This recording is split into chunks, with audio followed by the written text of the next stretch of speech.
Hello बच्चों, आपका स्वागत है। आज की क्लास में हम दो चरों के रैखिक समीकरण निकाय के हल के बारे में पढ़ने वाले हैं और इस चैप्टर से 1 नंबर के जो इम्पोर्टेंट क्वेश्चन है उसको देखेंगे। सबसे पहले बेटा आपको मैं समझा देना चाह रही हूँ कि रैखिक समीकरण यानी क्या होता है। ऐसा समीकरण जिसमें x और y यानी जो चर राशि होती है उस चर राशि की घात 1 होती है ना, उसे हम कहते हैं रैखिक समीकरण। दो चर दिया है, मतलब x और y दो चर राशियां हैं और यहाँ पर हमें दो समीकरण दिए गए हैं, मतलब हमें दो रेखाएं दी गई हैं। पहले हम थोड़ा बेसिक पढ़ेंगे, उसके बाद में फिर क्वेश्चन देखेंगे। अगर हमारे पास दो रेखाएं दी गई हैं तो दोनों रेखाएं किस तरीके से हो सकती हैं। देखिए, पहला चीज हो सकता है कि दोनों रेखाएं या तो एक दूसरे को ऐसे प्रतिच्छेद कर दे, है ना, इसे काट देती है ना, एक बिंदु पे काटते हुए निकल जाती हैं। इसे कहा जाता है प्रतिच्छेदी रेखा। फर्स्ट टाइप की रेखा अगर दोनों रेखाएं एक दूसरे को एक बिंदु पर काटती हैं उसे हम कहते हैं प्रतिच्छेदी रेखा। यदि प्रतिच्छेदी रेखा होती है तो हमें एक कटान बिंदु मिलता है जिसे कि हम कहते हैं कि वो दोनों रेखाओं का कॉमन पॉइंट है, इसलिए वो हल कहलाता है और केवल एक ही हल मिलता है तो हम कहेंगे यहाँ पर हमें अद्वितीय हल प्राप्त हुआ। ध्यान से समझते जाइए कैसे हो रहा है। अगर अद्वितीय हल प्राप्त हुआ, इसके फॉर्मूले के बारे में, शर्तों के बारे में एक साथ हम देखेंगे, पहले बस ये समझ लीजिए। सेकेंड टाइप की रेखाएं होती हैं कि अगर वो एक दूसरे को बिना काटे निकल जाएं, बराबर डिस्टेंस बनाते हुए निकल जाए, तो ऐसी रेखाओं को कहा जाता है समांतर रेखा। समांतर रेखा, अगर रेखाएं एक दूसरे के समांतर हैं तो एक दूसरे को वो कभी भी नहीं काटेंगी, इसलिए हम कहेंगे कि यहाँ पर हमें कोई हल नहीं मिला। हल का मतलब होता है दोनों रेखाओं के कॉमन पॉइंट। तीसरा हो सकता है कि एक रेखा गई और उसके ऊपर से ही दूसरी रेखा चली गई, है ना, तो ऐसी रेखाओं को कहा जाता है समपाती रेखाएं। अगर समपाती रेखाएं हैं तो क्योंकि वो एक दूसरे को तो मिलते मिलते ही जा रही हैं, अनंत तक मिलने वाली हैं, तो हम क्या कहेंगे, यहाँ पर हमें कितने हल मिलेंगे, अनंत हल प्राप्त होंगे। तो ये 3 शर्तें हैं रेखाओं के बारे में। आपको ऑब्जेक्टिव खाली स्थान में दिया जा सकता है या सही गलत में दे सकता है कि रेखाएं प्रतिच्छेदी हैं तो कैसा हल होगा, समांतर रेखा है तो क्या हल होगा, समपाती रेखाएं हैं तो कैसा हल होगा, तो आपको ये लिखना है। अब हम आते हैं कि हमारे प्रश्न और कैसे आते हैं। आपके पास 2 समीकरण दिया जाएगा और आपको इन समीकरणों को देख के बताना है कि वो कैसा हल देने वाला है। तो इसके लिए शर्तें आपको याद रखनी है। अगर अद्वितीय हल होता है तो a1 बटे a2 का मान बराबर नहीं होता b1 बटे b2 के, b1 बटे b2 के, ठीक है। अगर समांतर रेखा होता है यानी कोई हल नहीं होगा तो इसके लिए आपको याद रखना है a1 बटे a2 बराबर हो जाता है b1 बटे b2, लेकिन ये बराबर नहीं होता c1 बटे c2 के। और यदि रेखाएं समपाती हैं और अनंत हल है तो इसकी शर्त होती है a1 बटे a2 बराबर b1 बटे b2 बराबर c1 बटे c2। तो ये तीनों फॉर्मूले बेटा, ये तीनों शर्तों को आपको अच्छे से याद रखना है। अब हम आते हैं हम मेन क्वेश्चन जो हमारे ऑब्जेक्टिव और खाली स्थान में आ सकते हैं। ध्यान से समझते जाइएगा कौन कौन से क्वेश्चन हैं जो बहुत इंपॉर्टेंट है। पहला क्वेश्चन देखिए क्या है। समीकरण निकाय दिया हुआ है हमें 5x धन 3y बराबर 12 और दूसरा समीकरण है 15x धन 9y बराबर 15 का हल होगा। कैसा हल होगा, ये आपको 4 ऑप्शन दे दिया जाएगा, उसमें से आपको सही में निशान लगाना है ना। सबसे पहले तो आप इसको समझिए कि क्यों हो रहा है ऐसा, आपको समझना है। सबसे पहला जो समीकरण होता है, x के साथ जो गुणा है वो है a1, तो a1 का मान है 5। y के साथ जो गुणा है, क्योंकि पहले समीकरण को ले रहे हैं इसलिए 1 है, वो b1 का मान है 3। और जो अचर पद है यानी x और y कुछ नहीं है जिसके पास, उसे हम कहते हैं c1। 1 क्यों लगा रहे हैं, क्योंकि पहले समीकरण से लिए हैं, तो ये इसका मान है 12। इसी तरीके से दूसरे समीकरण से देखिए, x के साथ कौन सा गुणा है, 15, तो a2 का मान 15, b2 का मान हो जाएगा 9 और c2 का मान हो जाएगा 15। हमें क्या कहता है, कैसा हल होगा। कैसा हल होगा ये जानने के लिए A1/A2 का मान निकालिए। A1/A2 का मान क्या मिल रहा है? 5/15। 5 एकम 5, 5 तिया 15। क्या मिला आपको? 1/3। फिर आप B1/B2 का मान निकालिए। 3/9। 3 एकम 3, 3 तिया 9। इसका मान भी 1/3 आया। C1/C2 बराबर 12/15। तो ये देखो 3 चौक 12, 3 पंचे 15। क्या देख रहे हैं? ये 1/3 है, ये 1/3 है, लेकिन ये तो 4/5 है। क्या मिला आपको? A1/A2 बराबर है B1/B2, लेकिन ये बराबर नहीं है C1/C2। तो क्या आंसर होगा बताइए आप लोग? क्योंकि ये कौन सी कंडीशन सेटिस्फाई कर रहा है? कोई हल नहीं है। इसका आंसर होगा कोई हल नहीं है। तो ऑब्जेक्टिव या खाली स्थान में ये क्वेश्चन पूछा जा सकता है, ध्यान से समझते जाइए। चलिए सेकंड क्वेश्चन ले। सेकंड क्वेश्चन दिया है, ये तो फॉर्मूला दे दिया, A1x + B1y = C1, A2x + B2y = C2 के लिए अद्वितीय हल होने का प्रतिबंध। तो बस लिख लीजिए A1/A2 बराबर नहीं होता B1/B2। ये इसका आंसर है ना, शर्त बस पूछा था। तीसरा क्वेश्चन देखते हैं।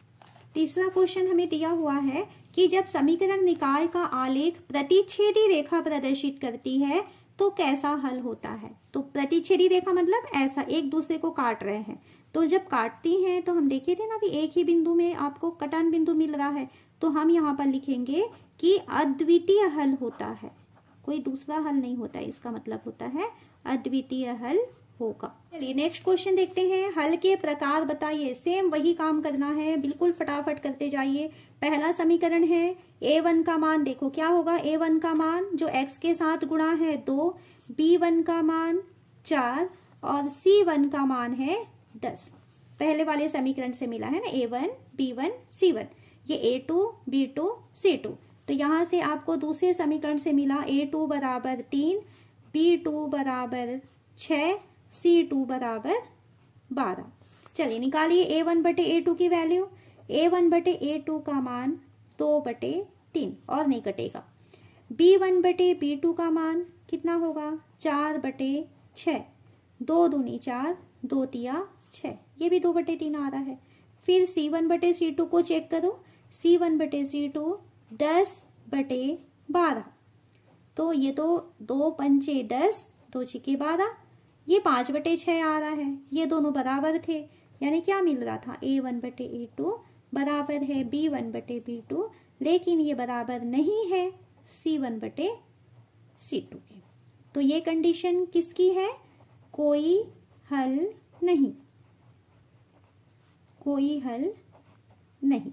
ठीक है, चलिए नेक्स्ट क्वेश्चन। बिल्कुल ऐसा ही करना है। देखो पहले समीकरण से A1 का मान 1, B1 का मान 1 और C1 का मान 5। दूसरे समीकरण से A2 का मान 1, B2 का मान y के साथ कुछ भी गुणा नहीं है, मतलब 1 है, लेकिन ऋण का निशान है तो ऋण 1, और C2 का मान है 6। A1/A2 की वैल्यू लिखेंगे 1/1 यानी कि 1। B1/B2 की वैल्यू लिखेंगे 1/1 यानी कि ऋण 1 आ गया। ये 1 था, ये ऋण 1 है, ये तो दोनों बराबर नहीं हुए। तो जब ये दोनों बराबर नहीं है तो C1/C2 को जाने की जरूरत ही नहीं है। आप क्या करोगे? क्योंकि A1/A2 बराबर नहीं है B1/B2, इसका मतलब है कि इसका अद्वितीय हल है, अद्वितीय हल होगा। ठीक है, चलिए नेक्स्ट क्वेश्चन। नेक्स्ट क्वेश्चन में आपको कहता है, इसमें भी हल के प्रकार बताने हैं। चलिए मिलाते हैं इसमें से।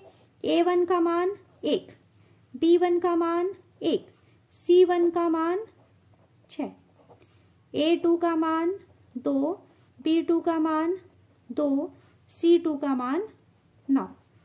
इसी तरीके से आप सेम करो। A1/A2 कितना मिल रहा है? 1/2। B1/B2 कितना मिल रहा है? 1/2।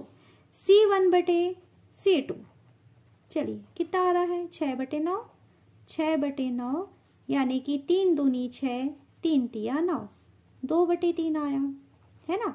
तो ये दोनों बराबर हो गए, तीसरा बराबर नहीं है, इसका मतलब इसका कोई हल नहीं होगा। क्वेश्चन भी साथ साथ नोट करते जाएंगे, क्योंकि सारे क्वेश्चन बहुत इंपॉर्टेंट क्वेश्चन है जो कि आपके पेपर में आए हुए हैं और इस साल भी आ सकते हैं। ठीक है, सारे इंपॉर्टेंट क्वेश्चन का ही कलेक्शन है बेटा। नेक्स्ट क्वेश्चन है x + y = 4, 2x + 2y = 8। चलिए क्या होगा, देखो a1/a2, अब डायरेक्ट कर रहे हैं हम लोग क्योंकि ऑब्जेक्टिव क्वेश्चन है ना, तो आप डायरेक्ट कर लो। a1/a2 यानी x और x के गुणांक को बटे कर लीजिए। b1/b2, y के गुणांक के बटे में y का गुणांक कर लीजिए। c1/c2, तो अचर के नीचे अचर रख लीजिए, 4/8। ये कट सकता है ना, 4 एकम 4, 4 दूनी 8। ये भी 1/2 आया, ये भी 1/2 आया, और ये तो हमको 1/2 मिल ही जा रहा है। तो तीनों समान हो गए, तो क्या लिखेंगे, अनंततः अनेक हल हैं।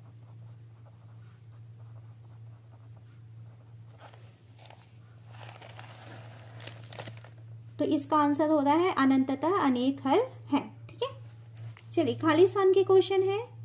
यदि a1/a2 बराबर नहीं है b1/b2 तो हल कैसा होगा। अगर बराबर नहीं है तो अद्वितीय हल होगा, अद्वितीय हल होगा। यदि a1/a2 बराबर है b1/b2 लेकिन ये c1/c2 के बराबर नहीं है तो कैसा हल होगा, कोई हल नहीं, है ना। ये सब अभी पढ़े हुए थे हम लोग। थर्ड है a1/a2 बराबर b1/b2 और ये c1/c2 तीनों बराबर हो गए, तो कैसा लिखेंगे, अनंततः अनेक हल होंगे, अनेक हल होगा।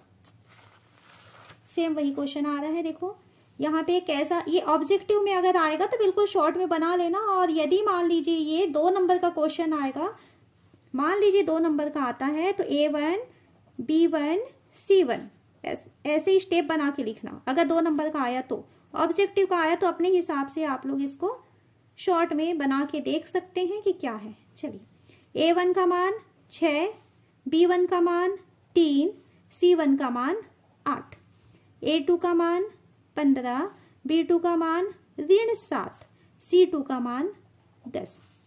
निकालिए तो a1/a2 क्या आ रहा है, देखिए जरा, 6/15। कटता है क्या, 3 दूनी 6, 3 पंचे 15। b1/b2 निकाले, क्या आ रहा है, 3/7, नहीं कटेगा। अब देखो ये 3/7 है और ये 2/7 है, दोनों तो बराबर नहीं है, तो क्या लिखा जाएगा, क्योंकि a1/a2 बराबर नहीं है b1/b2, इसलिए इसका अद्वितीय हल होगा, अद्वितीय हल। इतने प्रश्न बनने के बाद बेटा आपको समझ में आ रहा होगा कि कैसे करना है ना। इसमें से बिल्कुल आपसे प्रश्न नहीं छूटना चाहिए। अगला क्वेश्चन देखिए, आपको समीकरण दिया है 2x धन 3y बराबर 7 के ऋण 1x धन k धन 2y बराबर 3 के कि अनंततः अनेक हल होंगे यदि k का मान क्या होगा बताइए। तो यहाँ देखो a1 का मान 2, b1 का मान 3, c1 का मान 7, a2 का मान k ऋण 1 जो x के साथ गुणा है ना, x के साथ k ऋण 1 गुणा था। b2 का मान कितना आ रहा है, k धन 2, और c2 का मान क्या आ रहा है, 3 k। हमें क्या बोल रहा है, अनेक हल होंगे। तो अगर ऑब्जेक्टिव का है तो सिर्फ k की वैल्यू देनी है और 2 नंबर का क्वेश्चन है तो सॉल्व करना है। तो हम यहाँ लिखेंगे अनेक हल होगा, अनेक हल होगा। कब अनेक हल होता है, यदि a1/a2 का मान बराबर होता है b1/b2 और ये बराबर हो जाता है c1/c2। मान रखिए तो 2/k ऋण 1 बराबर होगा 3/k धन 2 और ये बराबर हो जाएगा 7/3k। अगर ये तीनों बराबर हुए तो हम क्या कहेंगे कि इसके अनेक हल होंगे। तो अब हमें इसको सॉल्व करना है और k की वैल्यू निकालना है। किसी भी दो की जोड़ी बना लीजिए और उसको आपस में सॉल्व करेंगे। चलिए हम लोग यहाँ पर दूसरे और तीसरे वाले पद को लेते हैं और देखते हैं कि k का मान क्या मिलेगा। तो यहाँ देखिए दूसरा पद था 3/k-2 और तीसरा पद है 7/3k। इसको हम कर देते हैं तिर्यक गुणा। ये 2 नंबर और 3 नंबर में भी आ सकते बेटा, 2 तो नहीं 3 नंबर के लायक क्वेश्चन है। ऑब्जेक्टिव में आया तो उसके लायक बड़ा है बट आपसे बनना चाहिए, है ना। तो तिर्यक गुणा करें, देखो क्या होगा। ऐसे तिरछा गुणा होता है ना, 3 का गुणा 3k से होगा तो 9k हो जाएगा और ये इसके साथ गुणा जाएगा, 7 के साथ गुणा जाएगा k-2 का। कोष्टक हटाना पड़ेगा। 9k बराबर 7k धन 7 दूनी 14। k को एक तरफ लाइए, 9k ऋण 7k बराबर 14। 9 में से 7 गया, 2k बराबर 14। k की वैल्यू चाहिए थी तो k की वैल्यू है 7। तो हमें पूछा था कि k का क्या मान होगा कि उसके अनेक हल होंगे, तो इसका आंसर है 7। ठीक है, तो ये बड़ा क्वेश्चन है और पूरी ऐसे स्टेप बाय स्टेप आप बनाना। ऑब्जेक्टिव में भी आएगा तो भी आप सॉल्व करके देखना, उसके बाद वैल्यू रखना। अब हम आते हैं समीकरण बनाना किस तरीके से होता है। देखिए, यदि दो संख्याओं का अंतर 15 है एवं छोटी संख्या 40 है तो बड़ी संख्या क्या होगी ज्ञात कीजिए, है ना। समीकरण बनाना पहले सीखना है। कितनी संख्याएं हैं? 2 संख्याएं। मान लेते हैं कि वो दोनों संख्या x और y है। इनका अंतर कितना है? 15 है, तो x ऋण y है। ठीक है, x ऋण y बराबर 15। छोटी संख्या 40 है, तो जो घट रहा है वही छोटी संख्या बनेगी क्योंकि धनात्मक मिल रहा है। तो छोटी संख्या मतलब y का मान हमें 40 दिया है, तो दूसरी संख्या हमें पूछ रहा है, x की वैल्यू चाहिए। तो 15 ऋण 40 उधर चला गया, पक्षांतर होके तो धन 40, तो x का मान मिल रहा है 55। बड़ी संख्या ज्ञात कीजिए कहता है, तो बड़ी संख्या की वैल्यू आ जाएगी 55। ये इसका आंसर है। ठीक है, ध्यान से समझिए। यदि एक पर्स में 25 पैसे के सिक्के हैं एवं उनका मूल्य 20 रुपए है तो सिक्कों की संख्या खाली स्थान होगी। खाली स्थान का क्वेश्चन था ये। कितने पैसे के सिक्के हैं? 25 पैसे के, और कुल जितने भी सिक्के हैं वो सब मिला के 20 रुपए बन रहा है। ये पैसा दिया था और ये रुपए दिया था। तो आपको पता है बेटा कि 1 रुपए में 100 पैसे होते हैं। ठीक है, तो 1 रुपए में 100 पैसे होते हैं, तो 20 रुपए में कितने पैसे होंगे? तो 20 रुपए में 20 100 पैसे, जिसको कि 2000 बोलेंगे। तो 2000 पैसे हैं उसके पास। 1 पैसा कितना है? 25। मान लेते हैं कि उसके पास x पैसे हैं, x सिक्के हैं। ठीक है, और हर सिक्का कितने का है? 25 पैसे का, और x सिक्के हैं तो 25x हो जाएगा। और इस 25x की वैल्यू कितना है? 2000। हमें x का मान निकालना है, तो x बराबर 2000 बटे 25 कटेगा। 25 एकम 25, 25 अट्ठे 200 और 1 0। तो x का मान आ रहा है 80। यानी कि हमें पूछ रहा था कि कितने सिक्के हैं 25-25 पैसे के, तो 80 सिक्के हैं जो कि मिलके 20 रुपए बना। है ना, बहुत आसान क्वेश्चन है, ध्यान से समझिए। अगला क्वेश्चन देखो, एक समकोण त्रिभुज के न्यून कोण का मान 60 अंश है तो दूसरे न्यून कोण का मान ज्ञात करो। समकोण त्रिभुज बोल रहा है, एक बार इसको बना के देखो समकोण त्रिभुज होता क्या है, बिल्कुल समझ जाओगे। ये ऐसा बनता है। ठीक, यानी एक तो कोण अगर उसने समकोण बोल दिया, मतलब एक तो 90 अंश का है, उसको बोलना भी नहीं पड़ेगा क्योंकि एक कोण 90 अंश का है तभी वो समकोण त्रिभुज है। एक कोण का मान 60 अंश है, ये वाला 60 अंश है। हमें इसकी वैल्यू पूछ रहा है कि भाई ये क्या होगा बताइए। तो जिसकी वैल्यू पूछ रहा है वो x है। ऑब्जेक्टिव है तो शॉर्टकट में बना रहे हैं इसको। तीनों कोणों को जोड़ेंगे तो 180 आना चाहिए। किसको? 90 धन 60 धन x, क्योंकि त्रिभुज के तीनों कोणों का योग 180 अंश होता है तो बराबर लिखेंगे 180। 90 और 60 मिलके 150 धन x बराबर 180। x बराबर 180 ऋण 150, तो x बराबर हो गया 30 अंश। हमें पूछ रहा था कि दूसरा न्यून कोण कितने अंश का है, तो दूसरा न्यून कोण 30 अंश का है। नेक्स्ट है समीकरण बनाना है। यदि एक चर राशि x एक अन्य चर राशि y की दुगुनी है तो कथन का समीकरण बनाइए। x किसकी दुगुनी है, की शब्द पे ध्यान देना, किससे या की शब्द आता है, किसकी दुगुनी है, y की दुगुनी है। तो x बराबर 2y बन गया समीकरण। यहां तक भी लिखिए या एक तरफ लेके आ जाइए, x ऋण 2y बराबर 0। ठीक है, ये इसका आंसर हो जाएगा, समीकरण बनाना था। अगला क्वेश्चन है, एक कॉपी और 2 पेंसिलों की कीमत 45 रुपए है। यदि एक कॉपी की कीमत x रुपए तथा एक पेंसिल की कीमत y रुपए है तो समीकरण बनाइए। ऑब्जेक्टिव का क्वेश्चन है ये, तो ऑब्जेक्टिव का है तो बस मैं ये ले रही हूं कि मान लेते हैं एक कॉपी जो है इसमें दिया है एक कॉपी की कीमत कितनी है, x रुपए। ठीक है, और 2 पेंसिल है, एक पेंसिल की कीमत कितनी है, y रुपए। तो एक कॉपी मतलब x रुपए का, एक पेंसिल y का है, कितनी पेंसिल खरीदा वो, 2 पेंसिल, तो वो 2y रुपए उसके देने पड़े, कुल मिला के उसे 45 रुपए देना पड़ा, बराबर 45 बन गया आंसर। चलिए नेक्स्ट, एक वृक्ष पर बैठे मैना और कोयल की कुल संख्या 15 है। यदि मैना की संख्या x, कोयल की संख्या y है तो समीकरण बनाइए। कौन बैठे हैं, मैना और कोयल। x मैना है, धन y कोयल है, कुल मिला के 15 पक्षी है। ये इसका आंसर है। यदि त्रिभुज के 3 कोण क्रमशः x अंश, x धन 20 अंश, x धन 40 अंश है तो x का मान ज्ञात कीजिए। तो यहाँ पर अगर ये ऑब्जेक्टिव में आया तो शॉर्ट में बना देना, और अगर ये क्वेश्चन हो सकता है ये 2 नंबर में भी पूछा जा सके, तो यदि 2 नंबर में आ रहा है तो आपको लिखना पड़ेगा, क्या लिखेंगे, हम जानते हैं कि त्रिभुज के तीनों अंतः कोणों का योग, अंतः कोणों का योग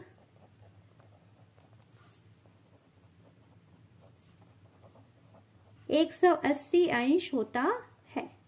और इसके बाद ये तीनों कोण हैं इसके, लिख दीजिए x धन 20 धन x धन 40 बराबर 180 अंश। कितने x हो गए यहाँ पर, 3, तो 3x धन 20 और 40 मिलकर के हो गए 60 बराबर 180 अंश।